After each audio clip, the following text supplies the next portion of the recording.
Yahweh batela mikongo. Yahweh, Yahweh benisa mikongo. Yahweh, Yahweh batela mikongo.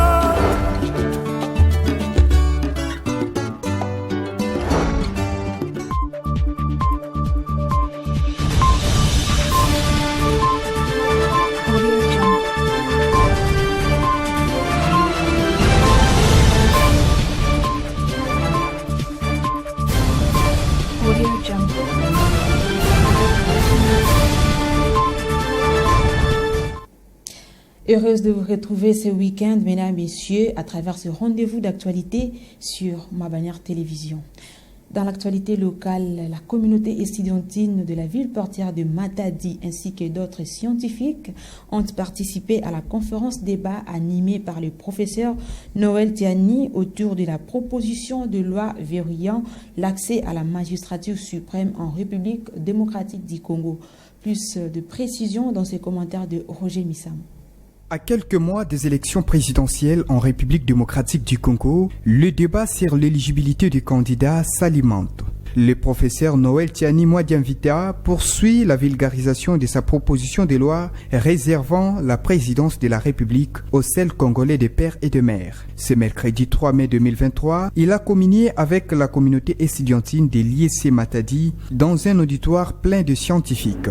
Au sortir de cette conférence débat, le professeur Noël Tiani a rappelé l'importance de sa proposition de loi. L'objectif, c'est de protéger la souveraineté nationale et l'intégrité territoriale et de lutter contre les infiltrations dans les institutions de la République. Tout le monde est au courant et tout le monde est conscient que notre pays est très infiltré. Ils prennent des décisions contre les intérêts du peuple congolais et contre la RDC. Nous avons pensé à concevoir cette loi pour que désormais nous puissions accéder aux fonctions de souveraineté que les Congolais nés de pères et de mères congolais d'origine, c'est-à-dire les propriétaires de la terre. Cela ne veut pas dire que les autres Congolais ne sont pas bons et ils ne sont pas les nôtres, ils sont les nôtres. Les Congolais qui sont nés de pères ou de mères, les étrangers naturalisés congolais ou les apatrides devenus congolais, tous ces Congolais-là, ils sont Congolais au même titre que nous, Congolais de pères et de mères. Ils peuvent tout faire. Nous disons simplement qu'ils ne peuvent accéder aux fonctions de souveraineté qui peuvent avoir un impact sur la souveraineté nationale, l'intégrité territoriale, que les propriétaires de la terre, c'est-à-dire les Congolais d'origine, nés de pères et de mères congolais d'origine. L'autre innovation de cette proposition de loi est la modification de l'article 10 de la Constitution sur l'exclusivité de la nationalité congolaise. La nationalité congolaise, elle est une exclusive. Ça veut dire que quand vous avez une nationalité étrangère, vous n'êtes plus congolais. Je dis que cette disposition-là doit être modifiée parce qu'elle est dépassée. Elle est contraire à ce que font d'autres pays. Tous les Congolais qui sont allés à l'étranger, ils n'ont pas choisi de renoncer à la nationalité congolaise. Ils ont pris des papiers pour être en règle afin de vivre dans les pays de résidence, pour trouver du travail, gagner des salaires, supporter leur famille. On puisse le remplacer par l'irrévocabilité de la nationalité congolaise. C'est-à-dire, quand on est Congolais, on va vivre Congolais, on va mourir Congolais, on sera enterré Congolais. Si vous allez à l'étranger, vous prenez des papiers étrangers, ça vous regarde. Vous revenez au Congo, montrez le passeport congolais qui dit que vous êtes Congolais, on vous accepte sans vous poser d'autres questions. Après l'étape de Matadi, le débat autour de la loi sur la congolité s'est poursuivi à Boma et dans d'autres villes du pays. Tournons des pages pour parler de l'organisation des élections. La Commission électorale nationale indépendante CENI a clôturé ses journées portes ouvertes organisées durant 8 jours pour s'entretenir avec les parties prenantes du processus électoral. Question de consolider la transparence autour du fichier électoral. Images et commentaires. Pour mieux partager les informations autour du processus électoral avec les parties prenantes, la Commission électorale nationale indépendante a organisé 8 journées portes ouvertes pour la transparence et la crédibilité des élections de décembre 2023. Clôturée ce jeudi 4 mai 2023, cette activité a permis à la CENI de s'entretenir avec les missions d'observation électorale, les médias, les partis politiques, les organisations de la société civile, les organismes du système des Nations Nations Unies, les confessions religieuses, les ambassadeurs et organisations non gouvernementales internationales, des membres du gouvernement, des sénateurs et des délégués du Conseil supérieur de la magistrature. Les élections, ce sont des moments où les fossoyeurs de la démocratie profitent pour amener des troubles, pour amener des désordre au pays, et souvent, très souvent en Afrique, ça aboutit soit à la guerre, soit à plusieurs dysfonctionnements des institutions et même de la société.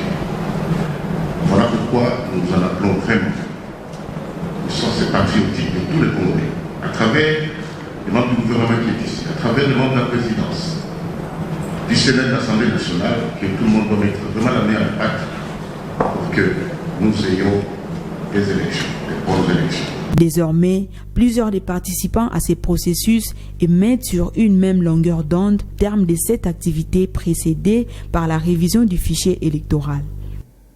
Autre actualité, les ministres du Transport et Voies de Communication Marc Ekila et celui de l'aménagement du territoire Guy Loando se sont rendus à l'aéroport international de Ndjili ce jeudi 4 mai 2023. C'était dans le cadre de relance de travaux de construction de la nouvelle aérogare de cet aéroport international. Plus de précisions dans ces commentaires de Mamine Bodi.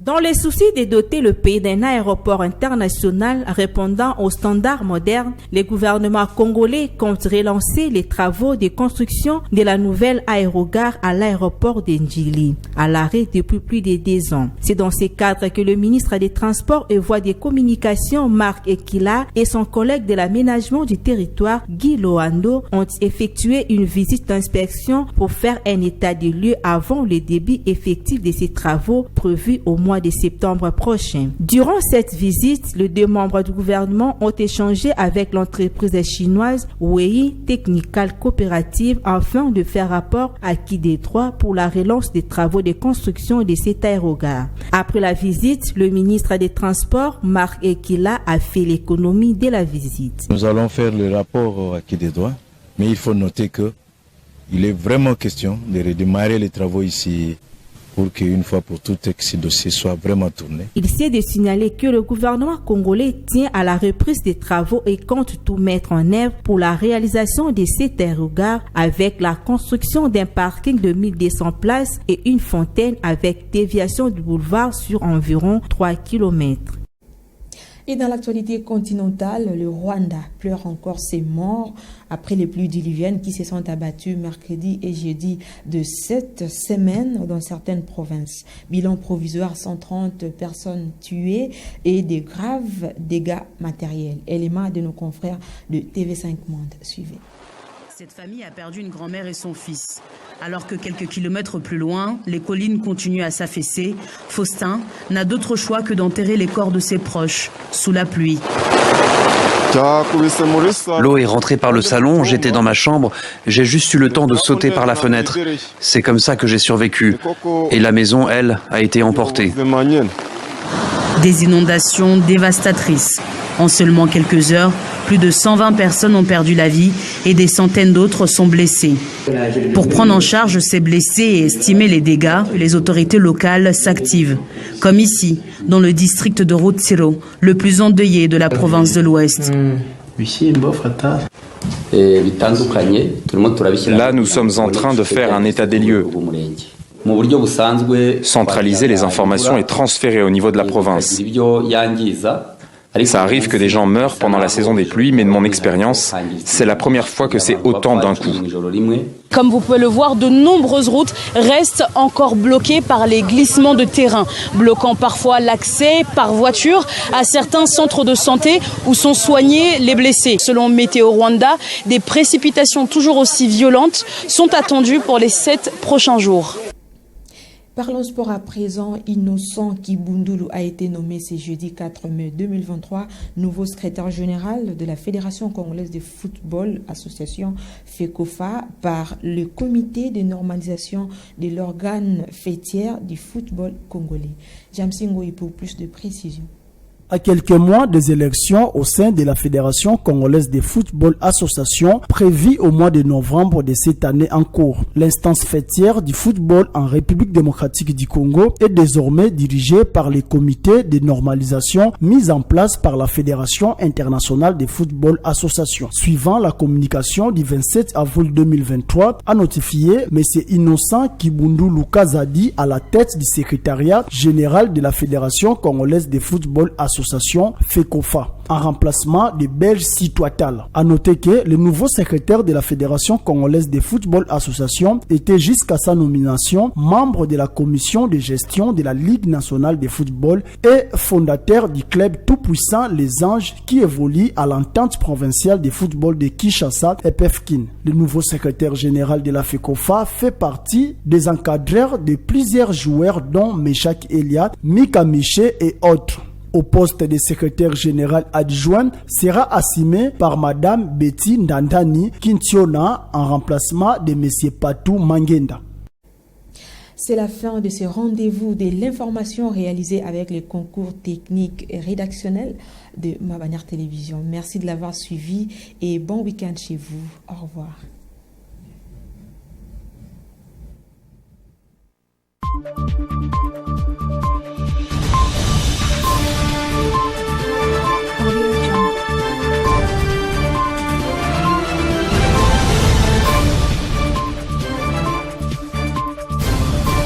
Audio Jungle.